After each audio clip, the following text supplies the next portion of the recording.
Bir bilsen arzular neler yatır benden. Kaç değil insandım Allah yaradan benden.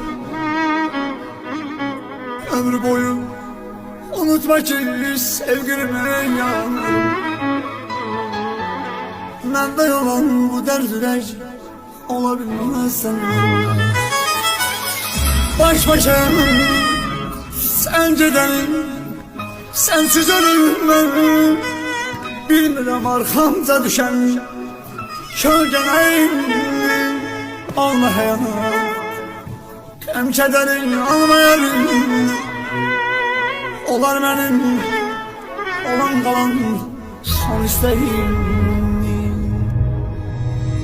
Evdə özümə düzəltmişəm dərd utadım.